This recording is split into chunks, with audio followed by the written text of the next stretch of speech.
تو یہ مثالیں بڑی ایکسٹرا آرڈنری مثالیں ہیں. وَلِلَّهِ غَيْبُ السَّمَاوَاتِ وَالْأَرْضِ، اور اللہ ہی کے لیے ہے آسمانوں اور زمین کی چھپی ہوئی خبریں، یعنی وہ اسی کے پاس ہے. اللہ سے وہ چھپی ہوئی نہیں ہے. یہ غیب ہمارے ریفرنس سے ہے، ذہن میں رکھیے گا. اللہ کے لیے کوئی چیز غیب ہے ہی نہیں. اللہ کے لیے ہر چیز اس کے سامنے حاضر ہے. ہم جو رسول اللہ کے لیے بھی علم غیب مانتے ہیں صلی اللہ علیہ وآلہ وسلم، قرآن کی روح سے کہ جو اللہ تعالیٰ انہیں غیبی خبریں دیتا تھا، اس کے اوپر ہم علم الغیب کا ورڈ اس لیے بول رہے ہوتے ہیں کہ ہمارے ریفرنس سے وہ غیب کی چیز ہے. یہ بعض بھابی حضرات جو ہے وہ خواہ ایک غلوف کرتے ہیں، وہ کہتے ہیں جب نبی کو اللہ نے خبر دے دی تو غیب تو رہا ہی نہیں. بھئی غیب پھر بھی رہے گا، ہمارے ریفرنس سے وہ غیب ہی ہے.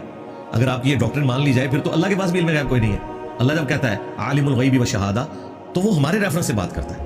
اللہ کے لیے تو کوئی چیز غیب ہے ہی نہیں ہے. اسی طریقے سے جب نبیوں کو اللہ تعالیٰ غیب پر اطلاع دیتا ہے، وَمَا كَانَ اللَّهُ لِيُطْلِعَكُمْ عَلَى الْغَيْبِ وَلَكِنَّ اللَّهَ يَجْتَبِي مِن رُّسُلِهِ مَن يَشَاءُ، سورہ آل عمران آیت نمبر 179. اللہ کی یہ شان نہیں ہے کہ تمہیں غیب پر اطلاع دے، بلکہ وہ اپنے رسولوں میں سے جسے چاہتا ہے چن لیتا ہے. تو اسے علم غیب ہی بولا جائے گا ہمارے ریفرنس سے، کیونکہ ہمیں اللہ تعالیٰ نے جنت نہیں دکھائی، پیغمبروں کو دکھائی ہے. ہمیں عذاب قبر نہیں دکھایا، پیغمبروں کو دکھایا ہے.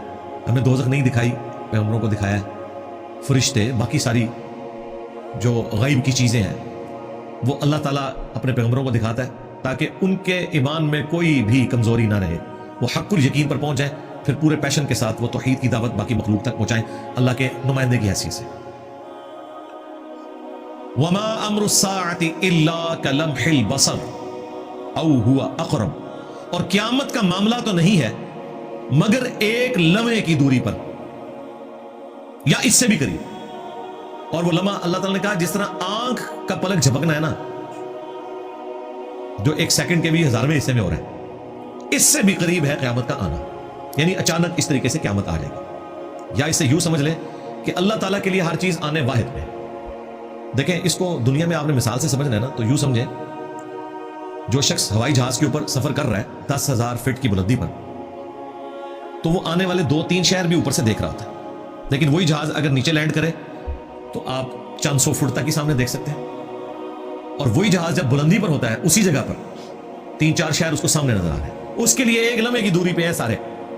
اس طریقے سے اللہ تبارک و تعالی مخلوق کو پیدا فرمانے سے لے کر جنتیوں کے جنت میں پہنچنے تک، جہنمیوں کے جہنم یعنی دوزخ میں پہنچنے تک کے سارے معاملات کو آنے واحد میں دیکھ رہے ہیں. اس لیے تو وہ اتنے کانفیڈنس سے بات کر رہا ہے کہ گویا قیامت قائم ہو چکی، گویا لوگ جنت میں جا چکے، گویا کہ لوگ جہنم میں چلے گئے، کیونکہ اللہ کے لیے تو یہ آنے واحد ہے. اللہ تعالیٰ تو وہ آنے والے وقت کو بھی اسی طریقے سے دیکھ رہا ہے جس طرح آج کے وقت کو اور گزرے ہوئے وقت کو.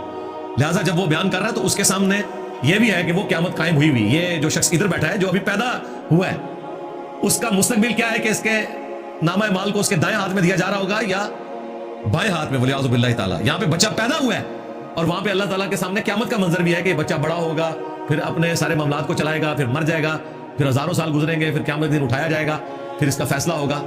تو نامہ مال اس کے دائیں ہاتھ میں ہوگا یا بائیں ہاتھ میں ہوگا. اللہ کے لیے تو بالکل سامنے. اور پھر یہ ساری چیزیں اللہ تعالیٰ نے لوح محفوظ میں پہلے لکھ لی ہوئی ہیں. سب سے بڑی بات یہ ہے پہلے ہی اپنے علم سے لکھ لی، اور یہ اللہ کے لیے آسان ہے. اللہ نے کہا یہ ہمارے لیے بہت آسان ہے. اللہم حاسبنا حسابا یسیرا، اللہم انا نعوذ بک من عذاب جہنم ومن عذاب القبر ومن فتنة المحیا والممات من شر فتنة المسیح الدجال آمین. ان اللہ علی کل شیء قدیر. دیکھیں کنکلوڈ ہو رہی ہے بات اسی کے ساتھ کہ بے شک اللہ تعالیٰ ہر چیز کے اوپر قدرت رکھتا ہے. یہ اس کی قدرت ہے کہ اس کے لیے تو یہ آنے واحد میں سب کچھ ہونے والا ہے. واللہ اخرجکم من بطون امہاتکم، اور وہی اللہ ہے جو تمہیں تمہاری ماؤں کے پیٹ سے نکالتا ہے. لا تعلمون شیئا، اس حال میں کہ تم کچھ بھی نہیں جانتے ہوتے. جب انسان پیدا ہوتا ہے تو بالکل ناواقف ہوتا ہے.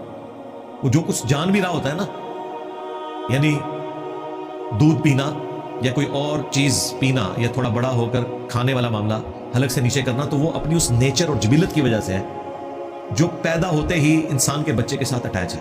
اور میں آپ کو بتاؤں انسان کا بچہ تو سب سے کمزور ہے.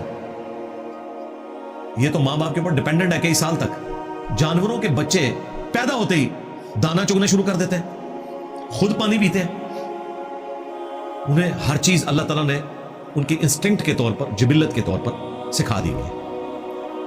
اللہ تعالیٰ فرما رہا ہے کہ جب تمہیں ہم پیدا کرتے ہیں تمہارے ماں کے پیٹ سے تو اس وقت تم کوئی چیز نہیں جانتے. وَجَعَلَ لَكُمُ السَّمْعَ وَالْأَبْصَارَ وَالْأَفْئِدَةَ، اور اسی نے تمہارے لیے بنا دیے کان، آنکھیں اور دل یا دماغ یا عقل، کوئی بھی ترجمہ کر لیں، سب کچھ درست ہے. لعلکم تشکرون، تاکہ تم اس کا شکر مانو. سبحان اللہ وبحمدہ، سبحان